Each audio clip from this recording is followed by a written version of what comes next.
శ్రీమాత్రే నమ. జయ గురు దత్తాత్రేయ నమ.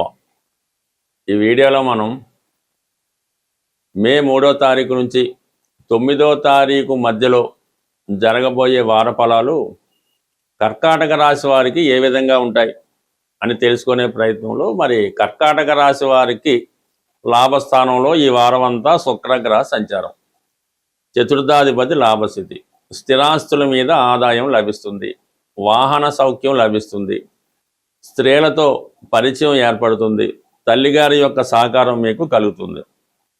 మరి లాభస్థానంలో శుక్రుడు మీకన్నా ముందు పుట్టినటువంటి మీ యొక్క తోబుట్టువుల ద్వారా మీకు ఒక విలువైనటువంటి బహుమతి రావడం జరుగుతుంది. చాలా కాలంగా మీరు కొనాలనుకుంటున్నటువంటి వాహనం కానీ స్థిరాస్తి కానీ ఈ సమయంలో కొనే అవకాశం ఉంది. అలాగే మీరు ఏదో ఒక శుభకార్యంలో పాల్గొంటారు. స్త్రీల ద్వారా మీరు సంతోషకరమైనటువంటి వార్తని వినబోతున్నారు.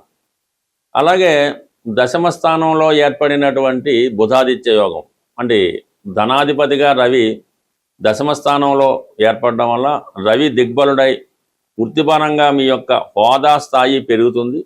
అతి తొందరలో మీకు ఉద్యోగంలో ప్రమోషన్తో పాటు ఒక ట్రాన్స్ఫర్ లాంటిది కూడా రావడం జరిగే అవకాశం ఉంది. అది మీకు చాలా వరకు అనుకూలంగానే ఉండడం జరిగింది. అంటే తృతీయ వ్యయాధిపతిగా ఉన్నటువంటి బుధుడు దశమస్థాన సంచారం వల్ల మరి ప్రొఫెషన్లో అంటే వృత్తిలో ఏదైనా మార్పు రావడం జరుగుతూ ఉంటుంది. అది ప్రభుత్వ ఉద్యోగులకు కానీ ప్రైవేట్ ఉద్యోగులకు కానీ ఉద్యోగంలో కొన్ని మార్పులు, కొన్ని అదనపు బాధ్యతలు ఏర్పడతాయి.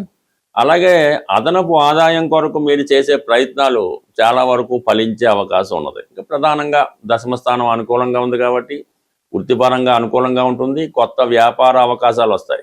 11వ స్థానంలో శుక్రగ్రహ సంచారం, స్త్రీల నుంచి సహకారం లభిస్తుంటుంది. స్త్రీల ద్వారా శుభకార్యాలు వింటారు, కొత్త పరిచయాలు ఏర్పడతాయి. ఆ పరిచయం మీ ఫ్యూచర్లో మీకు చాలా వరకు సంతోషాన్ని, లాభాన్ని కలిగే అవకాశం ఉంటుంది. ఇక వ్యయ స్థానంలో గురుగ్రహ సంచారం, ఆగిపోయినటువంటి పనులు తిరిగి పునఃప్రారంభిస్తారు. అలాగే విద్యార్థులు ఒక 1-2 సంవత్సరాలుగా మధ్యలో విద్య బ్రేక్ వచ్చి ఉంటే తిరిగి కంటిన్యూ అవుతూ ఉంటుంది. అలాగే దూర ప్రాంతంలో చదవాలనే మీ ఆశయం చాలా వరకు నెరవేరే అవకాశం ఉంది. అలాగే విద్యార్థులు అది మెడికల్లో కానీ వేరే పెద్ద కోర్సుల్లో కానీ దూర ప్రాంతంలో చేసే ప్రయత్నాలు చాలా వరకు ఫలిస్తాయి. మీ యొక్క విద్యకి ఆటంకం రాకుండా సరైనటువంటి ఆర్థిక సహకారం మీకు లభించే అవకాశం ఉంది. దైవకృప సంపూర్ణంగా లభించడం జరిగే అవకాశం ఉంది. ప్రధానంగా ఈ కర్కాటక రాశి వారు మరి సంతానం కొరకు చేసే ప్రయత్నాలు ఖచ్చితంగా ఈ సమయంలో ఫలించే అవకాశం ఉంది. ఇక ప్రధానంగా భాగ్యస్థానంలో యోగకారకుడు కుజుడు శనితో పాటు కలిసి ఉండడం వల్ల మరి ఉద్యోగపరంగా అధికారుల నుంచి కొన్ని ఇబ్బందులు వచ్చే అవకాశం ఉంది. వృత్తిలో తీవ్రమైనటువంటి పోటీ ఎదుర్కొంటూ ఉంటారు. ప్రధానంగా స్త్రీలకి ఇది ఎక్కువ సమస్యాపూర్వకంగా ఉండే అవకాశం ఉంది. మరి భర్త గారి యొక్క ఉద్యోగ విషయం అయితేనే, భర్త గారికి తండ్రి గారికి పడకపోవడం అయితేనే, మొత్తం మీద కుటుంబ విభేదాలు చాలా వరకు ఈ స్త్రీలకి ఇబ్బంది పెడుతూ ఉంటాయి. అలాగే మీ పిల్లల యొక్క భవిష్యత్తు మీకు పెద్ద సంతృప్తికరంగా ఉండడం అన్నది జరగదు. వాళ్ళకి సరైన సీట్ రాకపోవడం, ఏదో విధంగా వాళ్ళు సరిగ్గా చదవకపోవడం, ఇవన్నీ మరి కర్కాటక రాశిలో ఉన్నటువంటి స్త్రీలు పిల్లల కొరకు ఎక్కువ ఆందోళన పడడం జరుగుతుంటుంది. అలాగే కుటుంబ స్థానంలో ఉన్నటువంటి కేతు గ్రహం వల్ల మీ యొక్క పనులకు కానీ మీ ప్రయత్నాలకు కానీ మీ కుటుంబ సభ్యులు చాలా వరకు వ్యతిరేకిస్తుంటారు. ప్రతి విషయంలో మిమ్మల్ని విమర్శిస్తూ ఉంటారు. ప్రధాన విషయాలకి ఆర్థిక పరమైన ఇబ్బందుల వల్ల కొన్ని కార్యక్రమాలు కూడా వాయిదా పడే అవకాశం ఉంది. బట్ ఏదైనా అష్టమంలో రాహు చేయని నేరానికి శిక్ష అన్నట్టు ఏవంటి ఇన్వాల్వ్మెంట్ లేకపోయినా మీది ఏదో ఒక వివాదంలో చిక్కుకోవడం కానీ కొన్ని అపనిందలు అపవాదులు ఈ సమయంలో మీకు వచ్చే అవకాశం ఉంది. సాధారణంగా కర్కాటక రాశి వారు ఇతరులకు సంబంధించిన కార్యక్రమాల్లో తలదోర్చకుండా తమ పనులు తాము చూసుకుంటే ఈ వారం చాలా హ్యాపీగా ఉండే అవకాశం ఉంది. ఎవరి జాతకంలో అయినా కుజుడు ఎంత బలంగా అనుకూలమైన స్థానాల్లో ఉంటే వారి జీవితంలో ఎదురయ్యే ప్రతి సమస్యని పరిష్కరించుకోవడం, అటు ఆర్థిక పరంగా అయినా, అన్నదమ్ములతో విభేదమైన, భార్యాభర్తల సమస్యలైనా కుజుడు బలంగా ఉంటే వారు ఈ సమస్యలన్నీ కూడా సులభంగా పరిష్కరించుకుంటూ ఉంటారు. మరి ప్రస్తుతం కుజుడు ఈ మే నెల 11వ తారీఖు వరకు కూడా శని భగవానుడితో కలిసి సంచరించడం వల్ల చాలా వరకు ఇటువంటి ఇబ్బందులు ప్రతి ఒక్కరికి ఎదురవుతున్నాయి. అలాగే ప్రస్తుతం జరుగుతున్నటువంటి ప్రపంచంలో ఈ విపత్కర పరిస్థితులు కూడా ఈ శని కుజుల కారణం వల్ల ఇబ్బంది పడడం జరుగుతుంది. ఇది ప్రతి ఒక్కరి మీద ఎంతో కొంత ప్రభావం నడుస్తుంది. ఇటువంటి ప్రభావం నుంచి బయటపడాలంటే మనకి ఈ సంకటాలు అంటారు, సంకటాలు కష్టాలు, వాటి నుంచి తొలగించుకోవాలంటే రేపు మే నెల 5వ తారీఖున వస్తున్నటువంటి మంగళవారం రోజు సంకటహర చతుర్థి 5వ తారీఖు నాడు రావడం వల్ల మంగళవారంతో కూడి రావడం అన్నది ఇది రుణ సమస్యలతో ఇబ్బంది పడుతున్న వారికి, వివాహం జరగకుండా ఆలస్యం అవుతున్న వాళ్ళకి ఈ మంగళవారం రోజు ఈ సంకటహర చతుర్థి రోజు హోమం అంటే గణపతి హోమం అన్నది చేయించుకోవాల్సి ఉంటుంది. ప్రధానంగా ఉండ్రాళ్ళు, గరిక, ఎండు ఖర్జూరం మొదలగు ద్రవ్యాలతో స్వామిని సంతృప్తి పరచడం వల్ల ఈ సంకటాలు కష్టాలు తొలగి మీ యొక్క పనులు సజావుగా సాగడం జరుగుతుంటుంది.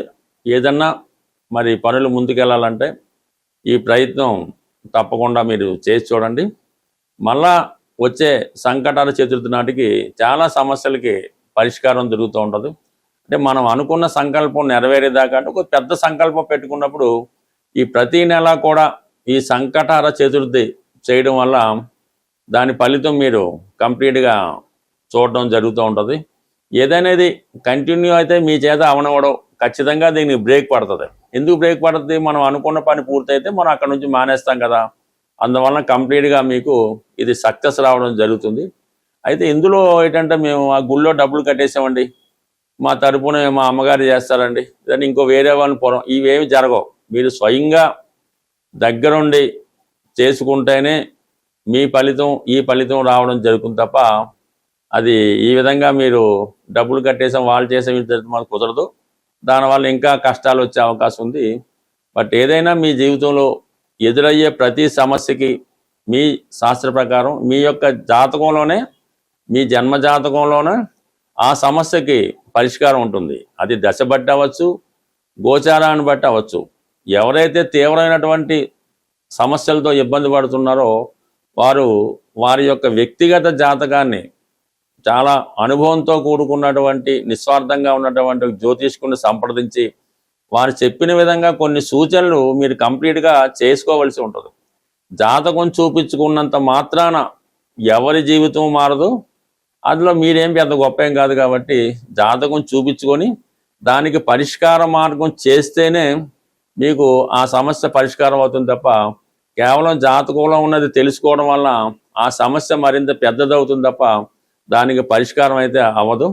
కంప్లీట్గా సమస్యలతో ఉన్నవాళ్ళు అంటే జీవితంలో ప్రస్తుతం ఎంతో జీవన విధానం పెరగడం వల్ల మరి ఖర్చులు కూడా అలాగే పెరుగుతున్నాయి. కాబట్టి కొద్దిపాటి వ్యయంతో మీ జాతకాన్ని మీరు సరి చేసుకోవచ్చు.